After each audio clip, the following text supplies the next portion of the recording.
and I'll give you a lecture on the structure part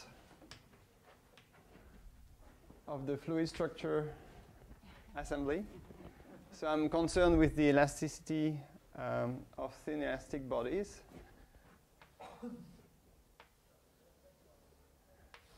So that's Howard's drawing. And so I'll talk about this elastic part, and I'll mostly forget about the fluid, except for simple models for fluid. We'll see later. I actually prepared a small PowerPoint kind of presentation, which I will show this afternoon. And I'll directly go into the first part of my class. So wait until this afternoon for the introduction. And the first part will be dimensional reduction.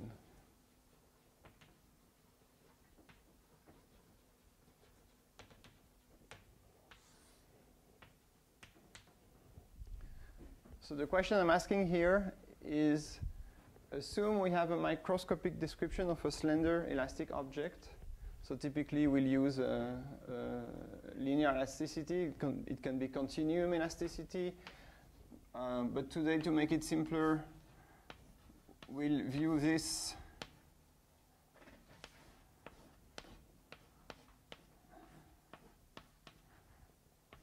as an array of springs. It's just easier to handle. So this is a zoom here. Again, it can be continuous elasticity, but it's more technical. I'll assume this is made up of an array of springs.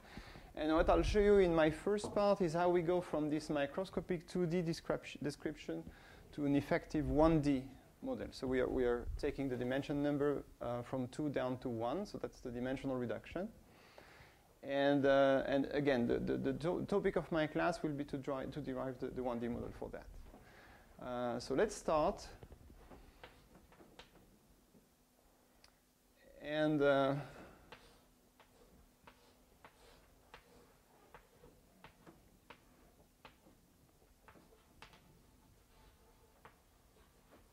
let's do the microscopic part of the analysis. So let's focus on one single cell in my array of cells. And I have, let me label the vertices. Let me pick a frame. And let me assign spring constants. So I'll call Kx the sorry, I've turned everything because Howard did the drawing vertically. I'm actually using the horizontal direction. So this is flipped this is rotated by 90 degrees. Let me call Kx the axial springs, Ky the vertical springs, and Kz, there's nothing in the z direction, but Kz is the natural name for the springs at 45 degrees. Okay, so I'm starting with the microscopic analysis.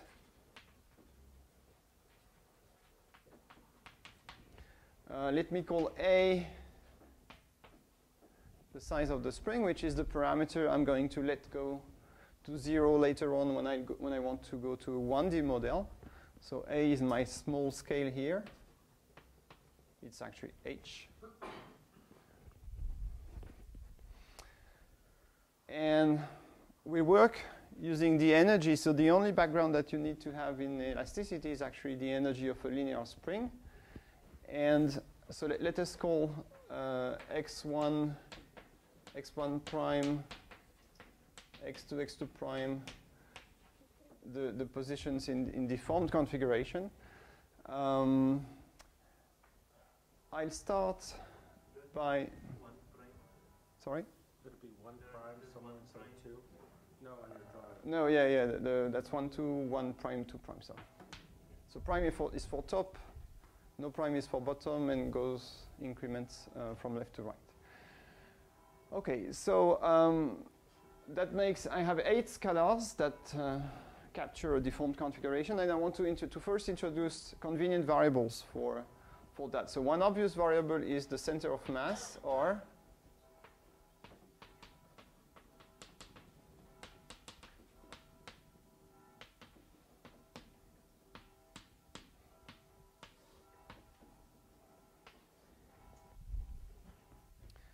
another variable. Let's say this is the undeformed configuration, and let me draw some deformed configuration so it's more clear. One interesting vector here. Whoop.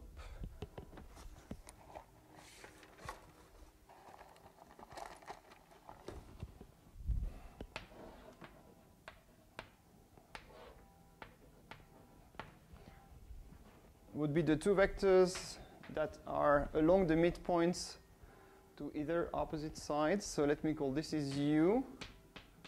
So let me write the midpoint minus the other midpoint. Okay, so that's this is actually the vector joining this, and it has a dimension of a length. So let me make it dimensionless by dividing by A. So this is U, and similarly I have V, which is made the same, but using the other endpoint. So I have the top midpoint minus the bottom midpoint.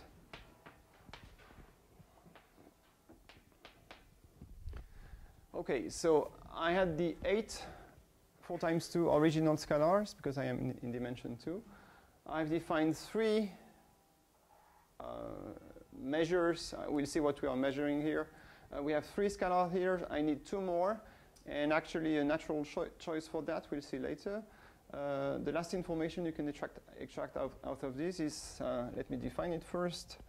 So x1 plus x2 prime minus x1 prime plus x2 divided by 2, and this again has the dimension of a length, so I'm divided by A to get some dimensionless numbers. So these 3 are dimensionless, and this one, the center of mass is obviously has a dimension of a length. Okay, so I have these original vertex positions, and I have these equivalent measures. And let me give an interpretation of that.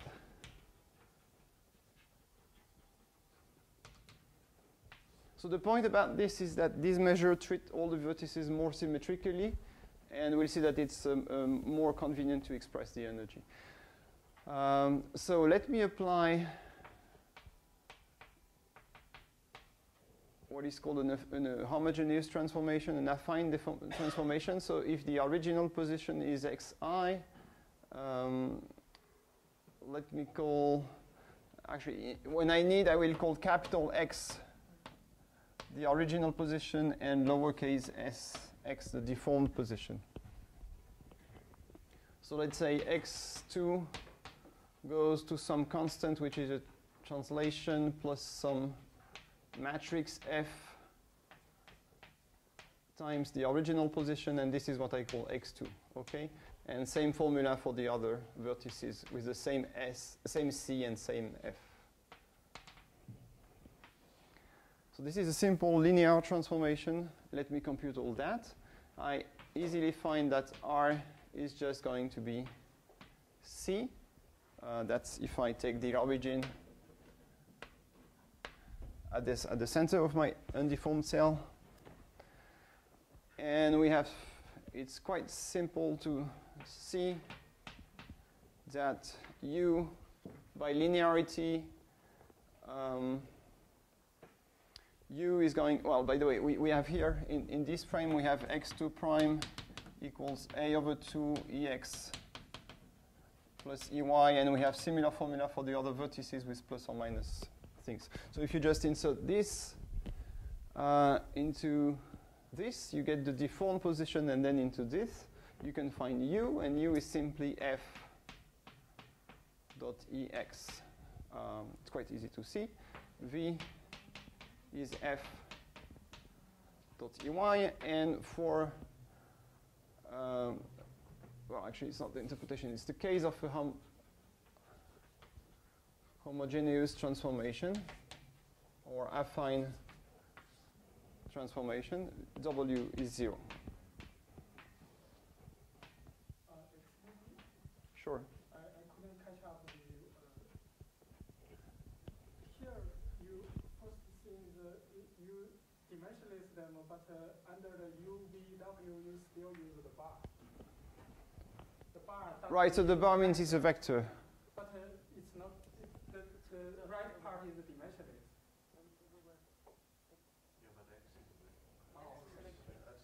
And the second thing is this W is depend on the U and V. You don't need this W. No, it's not a linear combination, unless I made a mistake. It's not a linear combination of these two. So that the interpretation of the W is quite simple. You take the midpoint of the diagonals in the deformed configuration. So you have 1 and 2. So you have a midpoint here. Then you take 1 prime and 2. You have a midpoint here. And this is my W. It's along the midpoint to the diagonal. Okay? But I think this is really not independent. Yeah, you can check it. It is independent.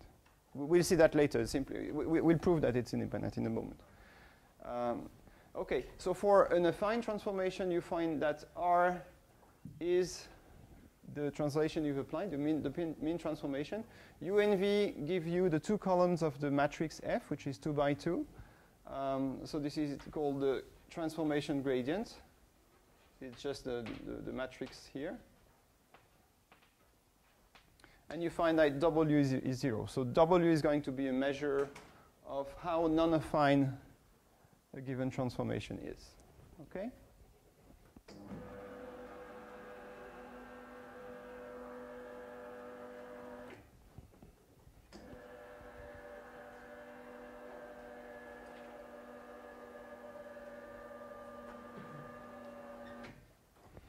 So what we've done something very simple so far. We've focused on a single cell, introduced the displacement of the vertices, and introduced 4 equivalent measure of the displacement vertices. Now, let me try to give an interpretation of that, and let's apply, to gain a better understanding of what we've just been doing, let's apply the deformation which I call UVW in a sequence.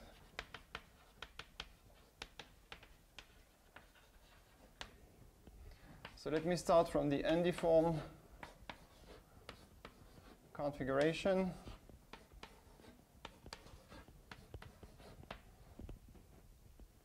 And so if I apply R only,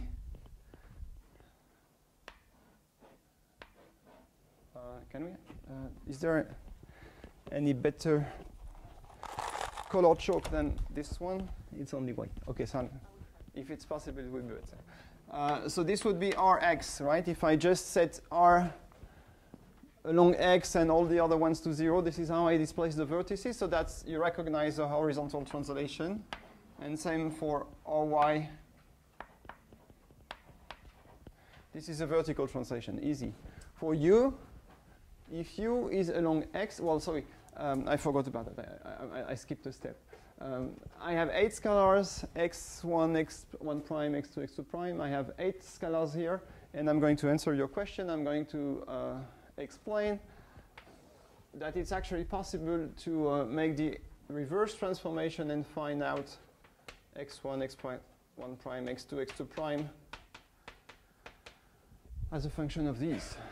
So you start with R. And then while you, the easiest is actually if you check these equations directly. So this is the length that I need to restore in front of U, V, and W.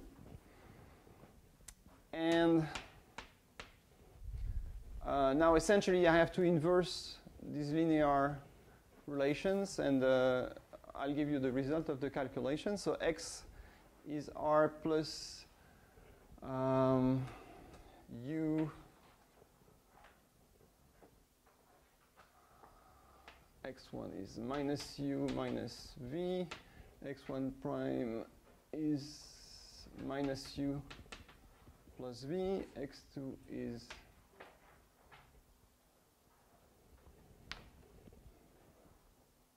u minus v and u plus v.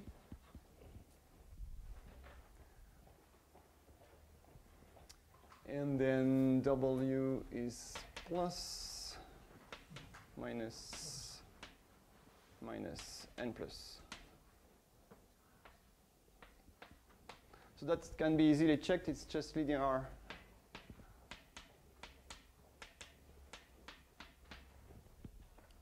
Is essentially the inverse of the matrix which is defined here. And then if we have this formula, it becomes easy to interpret the new measures u, v, w that we've introduced. So R is a translation, either along x or y. U, so the effect of u, if you take ux, for instance. Thank you.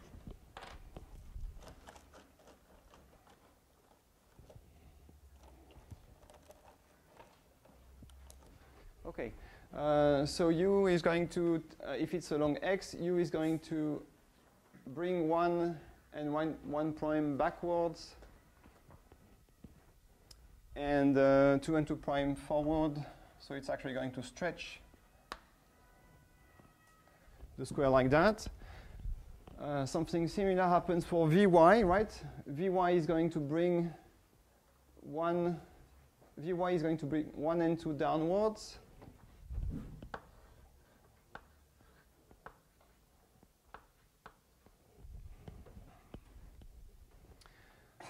Let me look at now uy. So uy means x1 and x1 prime go downwards. So 1 and 1 prime are the left ones. So this is uy. And something similar happens for vx. So vx means 1 and 2 move leftward. Okay. And w means, if it's along x, means that 1 prime and 2 move to the left, while 1 and 2 prime move to the right.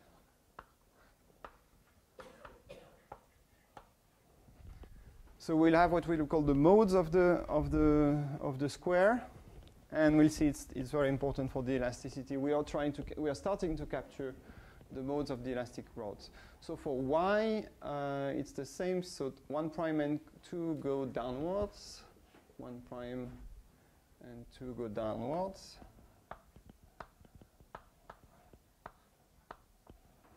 Okay, so let's try to give names to that. This is a translation mode. This is a stretching mode in the axis of the rod. This is a transverse stretching mode, so it's inflating sideways because remember this is one cell in a continuum that stretches along the x-axis.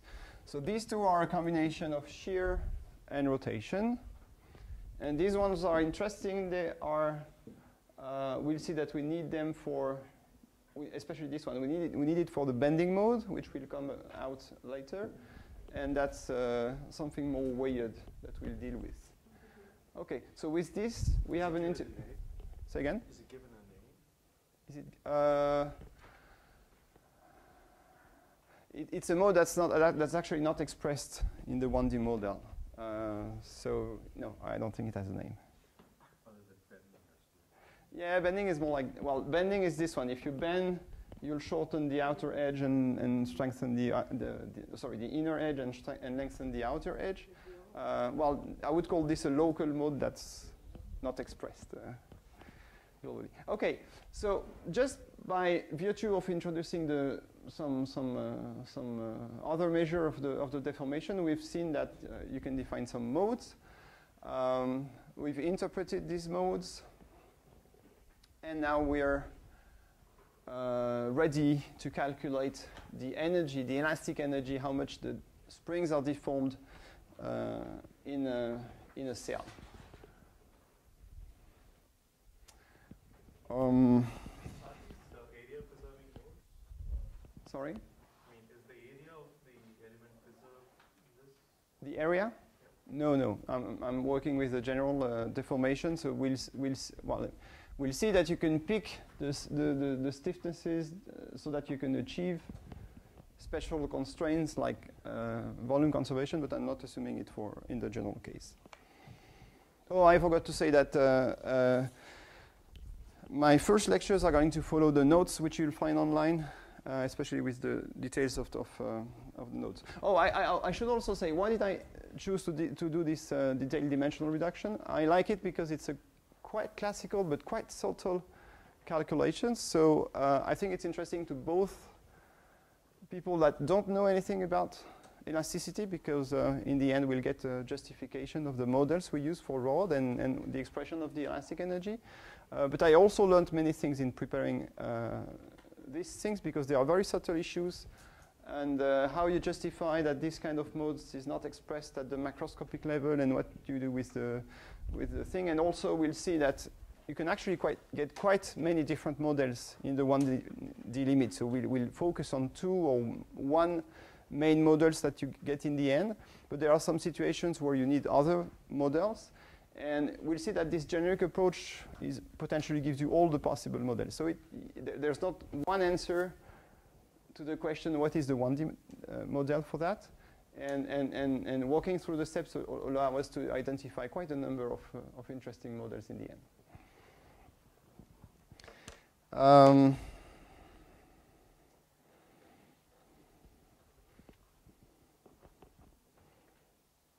Okay. So let me now try to work out the change of length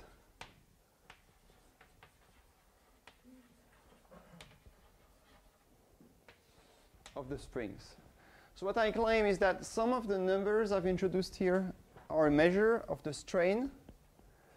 It means these numbers, or some of them, capture how the segments, the links, change length, and this is where the elastic energy is going to arise from. So let me work out this extension. So I'm going to work now in the linear regime.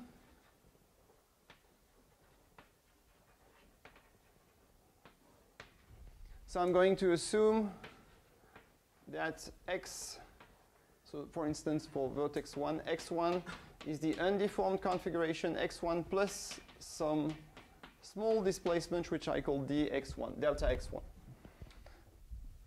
Same formula for the other vertices. And similarly, for this reason now, if I apply this formula, I'm going to assume that R, U, and V are small quantities. So I'll mark them with delta.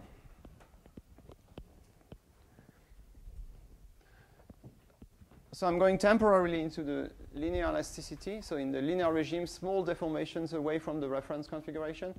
And I'll tell you when I return to the more general setting.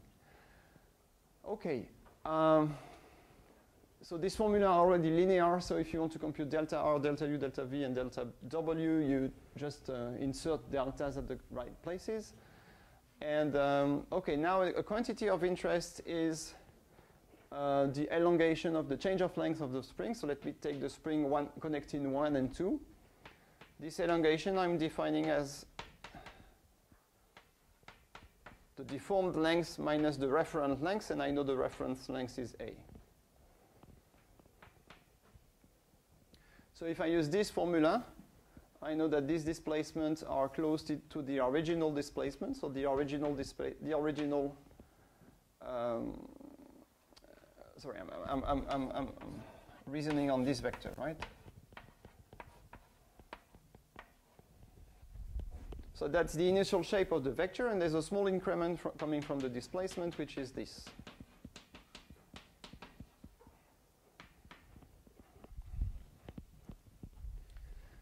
Now I'm going to use a formula which I can justify if you need. saying that the norm of a vector, which is v naught plus some increment delta v, is obviously the norm of v naught to first order plus delta v times the unit vector along the undeformed configuration. So this is when I have v naught, some delta v, and I'm trying to find the length of the deformed vector. So does anyone need a justification for this formula, or it's fine? Justification needed? No, okay. So let me just apply this to that.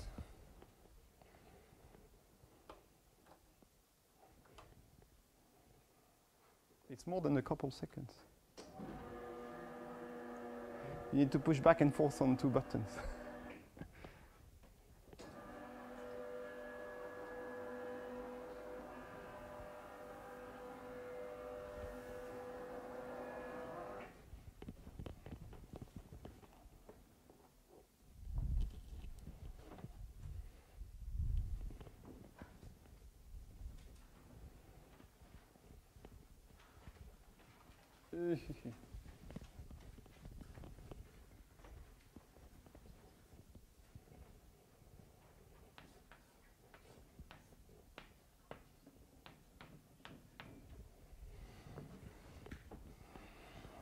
Okay, so I'm here. So the elongation of a spring is 1, 2 equals. So let me apply this formula. At 0 order, I have a, at dominant order, I have a, which cancels out with this one, and I'm left with delta x2 minus delta x1 dot aex. Now the difference in the x can be obtained from this formula. So this is a minus w.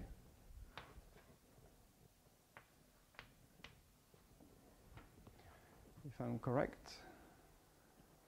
No, sorry, this is times the unit vector. From here, this is the unit vector, so it's only ex, and I get a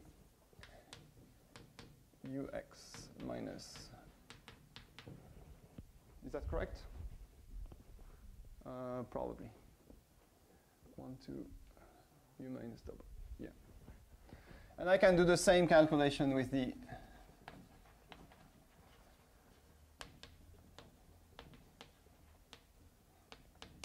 with all the other links, right? Including the diagonal links. Okay, so I have linear expressions mapping that connect the change of this variable u, w, etc. to the strains. Now let me define the elastic energy of a cell.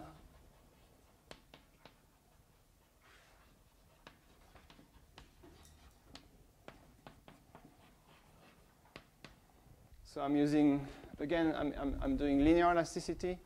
So I just assume that the energy is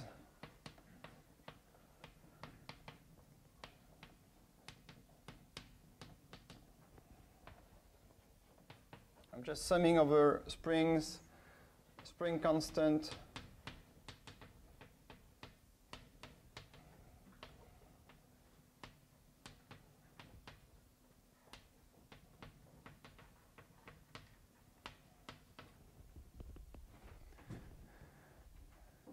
and this is going to be the elastic energy. Okay, so and now here, all these epsilon are linear in delta u and delta y. So you just need to insert the previous formula, and if you do the calculation, what you get looks like this. So I'm factoring out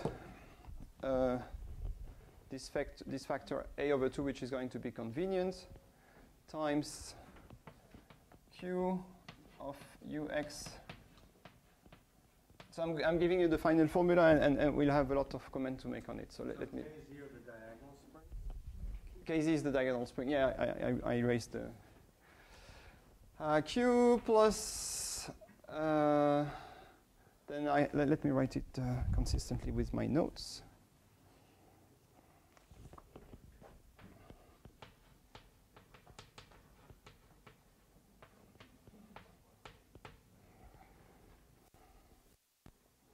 You just get that by rearranging terms and inserting. G and 4B.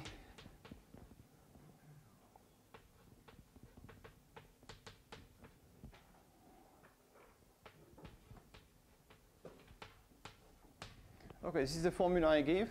And let me give you, so G, B, C are scalars.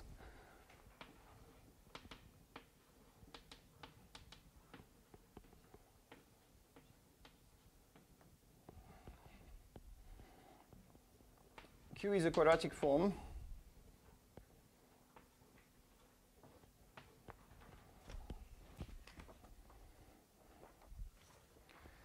And you have coefficients here that are functions of the ratio of the different stiffnesses. So here there's a function of the ratio kx over ky and kx over kz. And to make things simple, I'm going to specify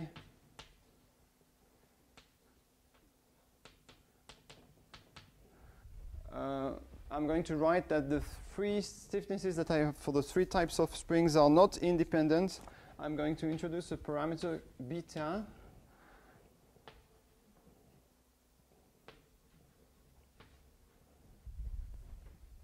And make the three stiffnesses depend only on two parameters. So one parameter k is the typical stiffness, and beta is related to the ratio of these. So of course, that's a specific set of stiffnesses because I only have two parameters. But the point is that it's still quite generic because in the end, the 1D model happens to depend only on two parameters. So what I'm missing here in terms of generality is not really important. We could do all the calculation by retaining a completely general form, and we would not get anything different in the end. Okay, so now if I write this, I have coefficients here depending on beta, and let me give them the explicit expression, which is not so interesting and it's straightforward to get. So we have 8 beta here, 1/2 of beta squared here, and a constant 1/2 here, and then the matrix in Q is just a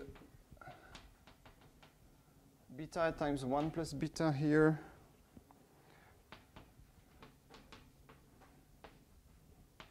Okay, so now I have, so that again, that's the result of the calculation, and there are lots of comments to make. Is it obvious why you need KZ?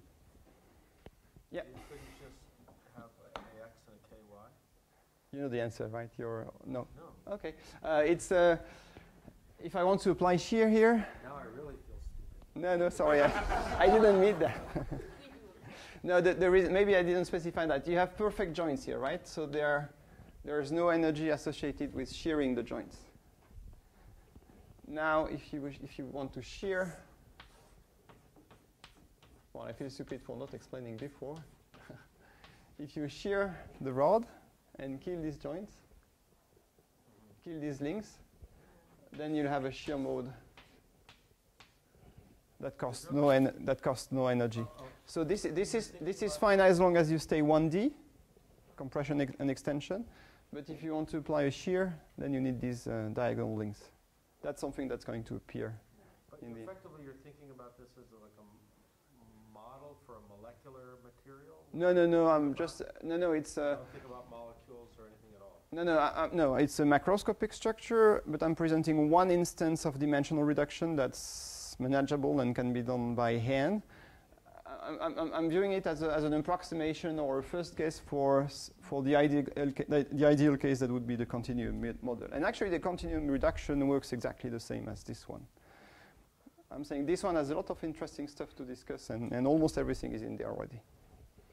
And what is the motivation to choose such a relation between kx, ky, and Again, nothing much. I just picked one particular one, and any other one you would pick, you would get slightly different formulas. You could add a second parameter beta prime here, for instance. That would be generic, right? Because then you have 3 independent parameters here, and it's the same. It's as many as 3 independent parameters here. So that would be totally generic. And then the only change, if you did that, you would replace your functions of beta by functions of beta and beta prime. Okay. So I'm just claiming without proof that I'm doing something quite generic here, with minimal amount of work. But I agree that if you want to convince yourself, you need to do something slightly more general and work out slightly more complicated expressions, right? So that means this KZ not independent. Sorry?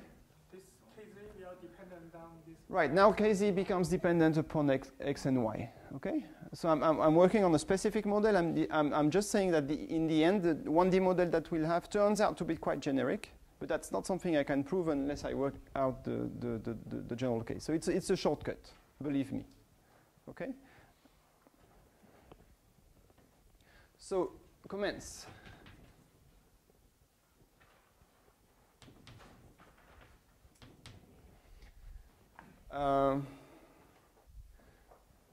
So here, you don't see the translation mode, right? You don't see delta R anywhere. Delta R has disappeared. Well, it's pretty obvious, right? That's because delta R is a global translation mode, and the global translation is not going to affect the spring length, right? So out of my 8 measures, 8 numbers, 8 scalars measuring the deformed state, I dropped 2 here that were associated with translations. There's another one, a little bit more hidden, that has disappeared too. Can you see it? So we have delta ux, delta vy, the 2 w's, but we only have this combination of the 2. So this combination you can interpret as shear. So this is actually the shear modulus of the structure, and that's the one that would be 0 if I dropped the diagonal springs. Now I don't have the other combination, which is delta vy minus delta ux over 2, and you recognize this one. That's well, we have the modes here, right? So you could combine delta vy. No, sorry, I'm wrong. This is uy and vx, right? Okay, right. So yeah, you have 2 here and the 2 other ones here. So the one that disappeared is vx minus uy, and now you recognize. Vx minus uy is the rotation mode.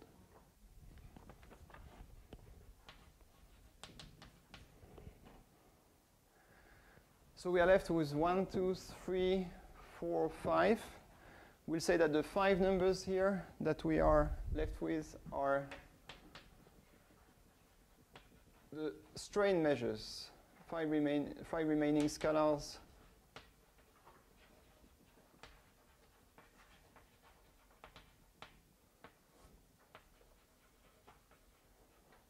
What is a strain measure? A strain measure is something that measures how different I am from a rigid body deformation, okay? Again, we have interpreted this, right? This is axial stretching, this is transverse stretching, this is shear, this is bending, and this is the strange one here. Okay, that's the first remark. The second remark is that these come by group, right? You see you have a group for ux and vy. You have a group, well, this is a strain measure, so that's shear by itself, and the 2 other ones by themselves. That can actually be easily understood from symmetries. So to recap, we have 2 translation modes in 2 directions. One axial stretching mode if you think that the structure is along the x-axis, one transverse stretching mode. These 2 modes are a combination of shear and rotation. And we have something that looks like a bending mode. So that's the curve that tries to stay perpendicular to these initially vertical edges. And one strange bending mode in the transverse direction. So I hope it's clearer. Sorry, there's a parenthesis here. And again, we arrived to this form of the elastic energy by assuming linear elasticity, meaning that the displacements from the reference configurations are small. It was not fully explicit this morning, but this is a quadratic form that couples the 2 orthogonal stretching modes And the explicit expression of this quadratic form is that. I omitted the 2 arguments here. So, but this is the full expression. And G, B, and C, I don't even need the full expressions. The only thing we need to know is that these moduli, for dimensionless reasons, are proportional to the stiffness of the spring Ka. Ka times the length of the cell A times some dimensionless coefficient here, which is a function of beta. And beta, remember, is some beta was used to express the spring constants of the various types of springs. Hello, Antonio. Didn't see you before. Okay, so that's where we are. We are pretty much done with a single cell. And now we'll try to move to the larger scale, assemble many cells like this one.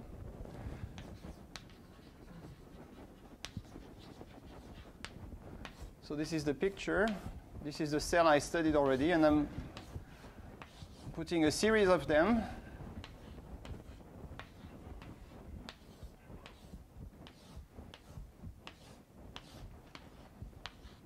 So notice that the spring here is doubled. So actually, I replace that by a single spring with stiffness constant 2 ky.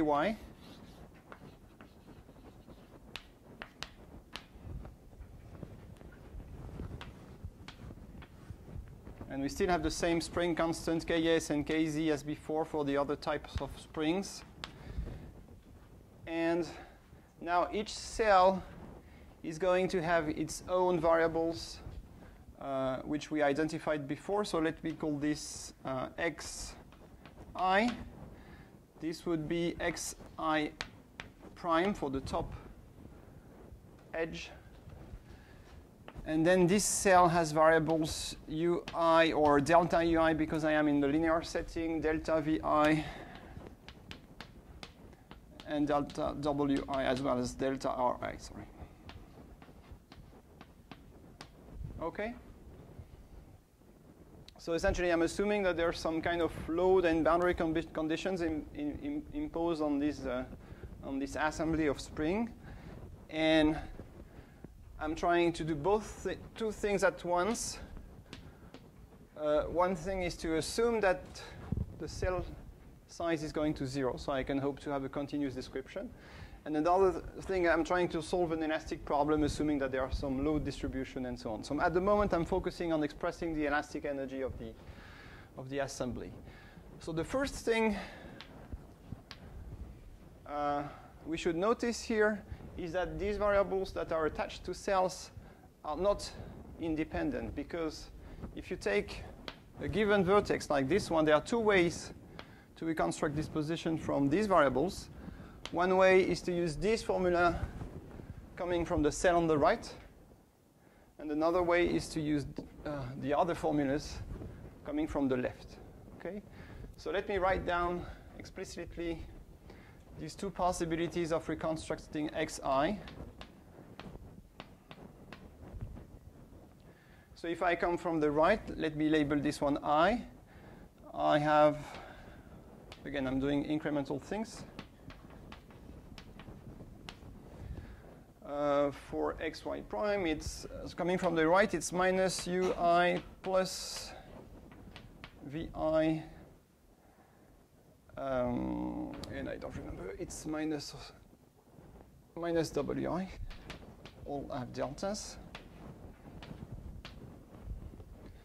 But you can also come from the left, and that would be delta ri minus 1 plus a over 2.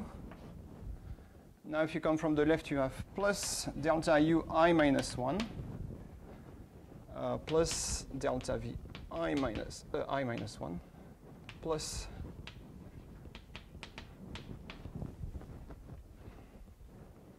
okay, and then you also have a similar formula for the lower vertices.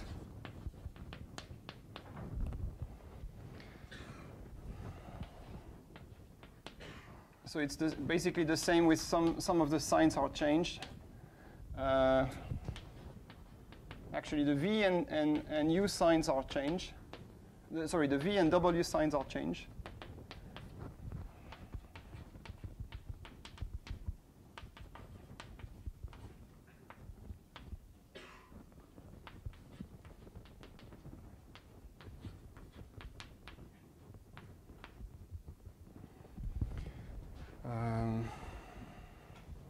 Let me try not to get confused. So this is minus and minus because it's downwards, and minus plus becomes plus minus. Okay, that should be right. Okay, and of course I can eliminate xi, delta xi and delta xi here, delta xi prime and delta xi, and I can find relations between u, v, and w. So it's pretty straightforward to do. So it's better to write with to average these two formula and average these ones, or take the difference between these two and take the difference between these two. And in the end, you get ui minus ui minus 1 equals, sorry, I'd better check. The interpretation is quite simple. That I don't want to mess with the signs.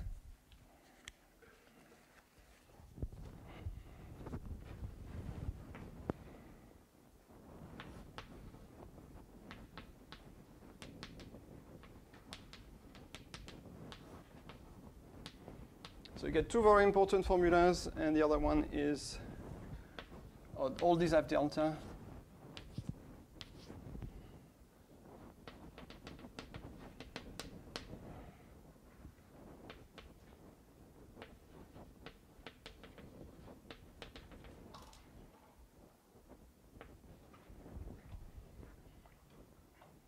Okay, it should be right.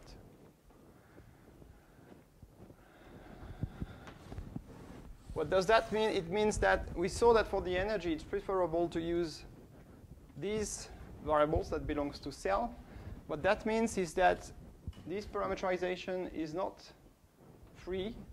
You have to take into account these constraints, which have a pretty obvious interpretation when you go to the smooth limit. And you may use the u, v, r parameterization, but if you do so, you have to pick these variables subject to these constraints, okay? And for those that are familiar to rod theory, this one is probably going to look familiar.